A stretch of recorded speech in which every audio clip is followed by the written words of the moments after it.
이제 69차시입니다. 이전차시 진단평가부터 볼게요. 1927년 비타협정 민족주의자들과 사회주의자들이 연대 창립한 단체 신간회였습니다. 신간회 자매단체로 근우회가 있었다. 2번 여성단체로 사회주의계열과 기독교계열 중심으로 통합을 이루어 결성한 단체가 신간회 자매단체였던 근우회입니다. 근우회. 자, 이제 사회구조와 생활모습의 변화입니다. 분명 우리가 일제강점기를 거치면서 기존의 우리 마을, 도시의 모습이 크게 변화했다라는 건 부정할 수가 없습니다. 그래서 이 사회와 생활모습이 어떻게 변화했는지 쭉 살펴보도록 하는 겁니다. 자, 식민지 근대화의 실상부터 정리해보도록 하죠. 자, 분명히 식민지배 과정에서 일제는 기존의 전통적인 이 조선 사회를 근대화시키는 모습이 일부 나타났습니다. 자, 그러면 이런 식민지 근대화는 왜 어떠한 목적으로 시행했는가? 일제가 식민 통치의 효율성을 높이기 위해서, 그리고 식민 통치를 정당화하기 위해서 이런 것들을 활용했다라는 것이죠. 우리가 너희들을 문명의 길로 이끌기 위해서야, 이런 인식들이었습니다. 자, 그 다음 내용 보시면 그래서 근대적인 도시화가 진행됐고요. 철도와 항만 같은 것들이 부설이 되었어요. 한계는 뭐냐? 이런 것들을, 그러면 이런 근대화 시설들을 우리 조선인들이, 식민지배 당하는 피지배층들이 누릴 수 있었느냐? 거의 그렇지 못했다는 것이죠. 일본인들, 일부 부유한 한국인들만 혜택을 얻었고, 이런 식민지 근대화를 위한 각종 세금을 매기게 되었다라는 것이죠. 그래서 한국인들은 경제적으로 오히려 어려움을 겪었다라고 하는 것. 자, 그래서 식민지 근대화라고 하면 대표적인 것이 교통의 발달, 도시의 발달 같은 걸 들 수 있는데, 첫 번째로 교통의 발달 보도록 하겠습니다. 자, 철도 보시면 X자형 간선 철도망이 완성됐대. 한번 오랜만에 여기다가 지도를 그려보고요.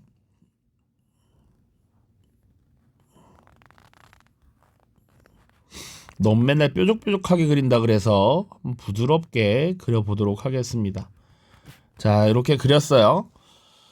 자, 생각보다 너무 길게 그렸는데, 자, 수도였던 서울, 한성, 일제는 경성이라고 불렀죠. 자, 경성이 여기 있다라고 보죠. 자, 최초의 철도는 뭐였습니까? 일제강점기 이전에 우리 인천과 연결했던 경인선이었습니다. 그 다음에 연결했던 것이 경부선이었어요. 이렇게 연결이 됐습니다. 자, 그 다음 경의선을 지금 설치를 했습니다. 여기 평양이 있을 것이고 이렇게 연결을 했다라고 보시면 돼요. 여기 그래서 신의주라고 하는 도시가 또 발달을 했죠. 자, 이렇게 만들어졌어. 그럼 일제강점기에 뭘 만들었느냐? 이제 호남선을 추가합니다. 자, 호남선 이렇게 광주, 목포 쪽으로 내려오는 겁니다. 그래서 여기가 거점으로 또 성장을 하고요. 그리고 경원선을 또 짓게 되죠. 원선, 여기가 지금 원산 지역이라고 보시면 되는데 이렇게, 그리고 요거를 더 이어나가는 함경선, 요렇게 지금 쭉 이어나간다라고 보시면 되겠습니다. 그러니까 얼핏 보면 지금 X자가 완성이 됐죠. 그지? 요런 식으로 철도를 추가로 부설했다라는 겁니다.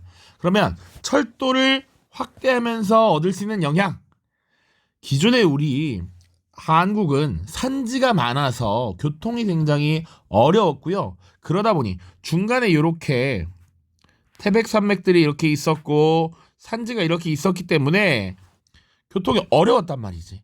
그래서 보통 수운 중심의 교통이 많이 발달했습니다. 그런데 이제 교류가 확대되면 육로 중심의 교통망이 확보되었다라는 것, 그리고 교류가 확대되었다.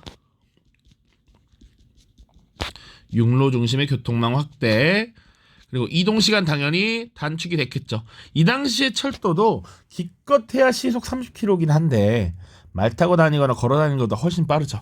그리고 근대적 시간관념, 시간 개념이 확보되었다라는 건 당연하고요. 그리고 일제 대륙 침략과 수탈에도 활용이 됐습니다. 당연히 부산에서 이렇게 들어와서 쭉쭉쭉 올라가는 게 훨씬 쉬워졌겠죠. 그리고 많은 것은 이 지역, 특히 요 지역 호남의 곡창지대에서 철도를 이렇게 이용해서 항구로 가져가고요.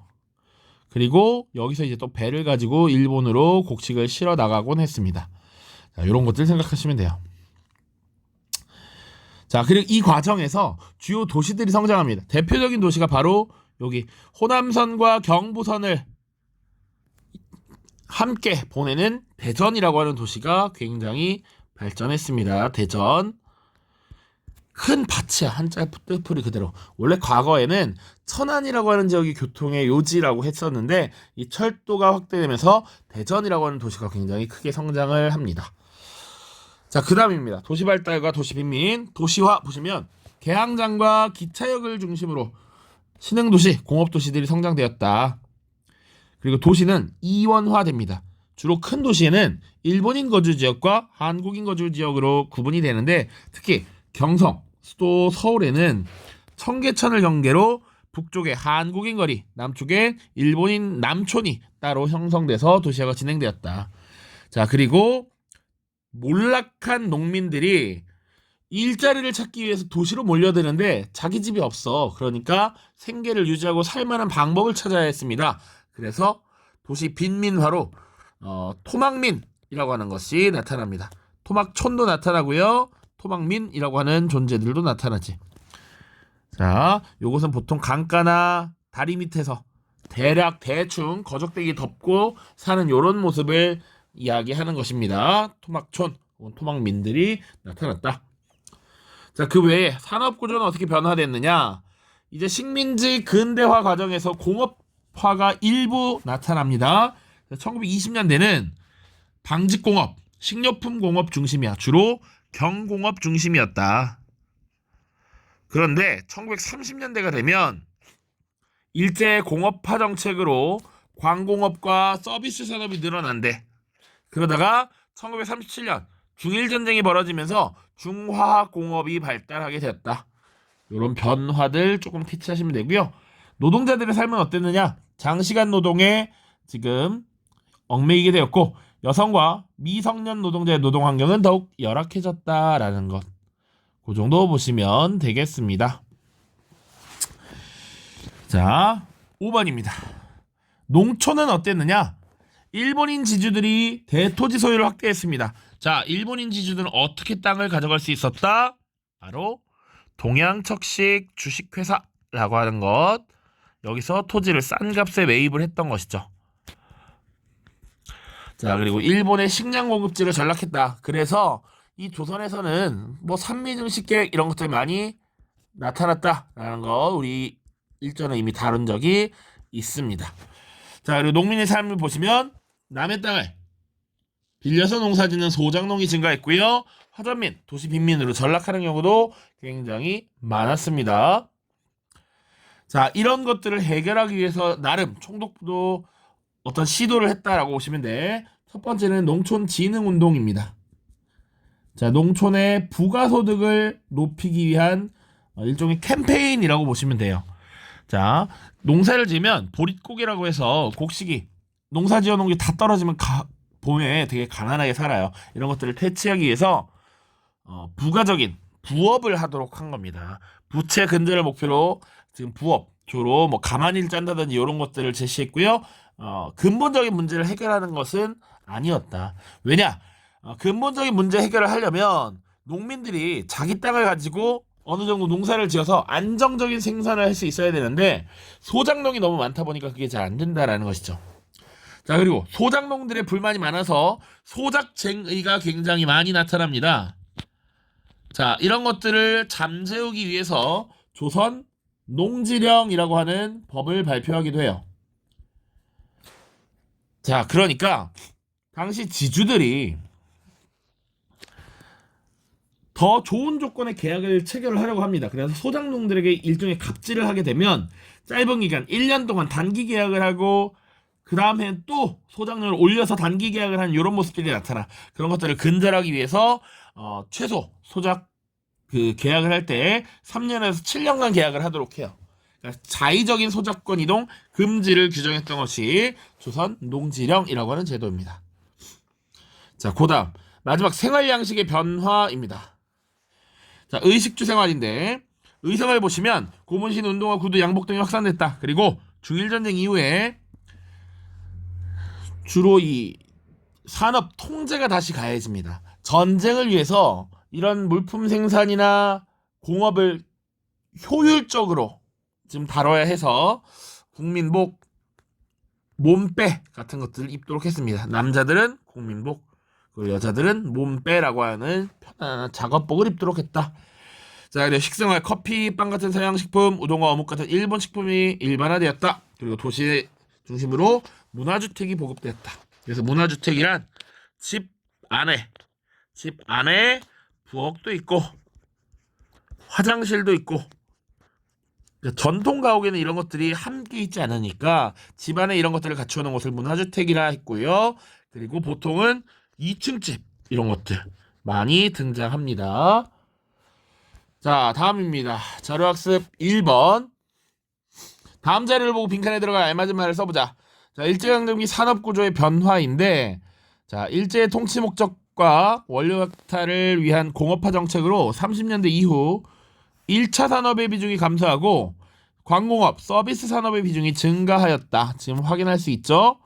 보시면 요 연한 색깔 여기 이렇게 서비스 산업이 늘어났다라는 거야. 다시 소폭 감소하긴 하지만 30년대에 늘어났다.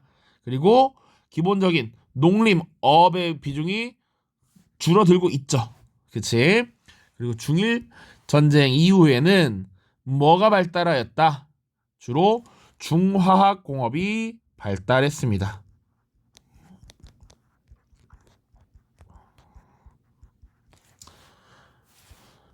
자, 2번 다음 자료를 보고 일제강점기 생활 양식의 변화를 정리해보자 라고 돼 있어요. 여기 토막민의 생활 모습이 나와 있습니다. 자, 1920년대부터 문화주택이라고 하는 것이 도시를 중심으로 보급되었으나 농촌의 주택은 여전히 초가집이었고 대부분의 한국인은 도시 변두리나 하천변에 집이나 거적을 두른 토막집을 짓고 생활했습니다. 이런 사람들을 토막민이라고 했어요. 됐죠? 자, 69차시 요 정도로 마무리를 짓도록 하겠습니다. 자, 고생 많았습니다. 안녕.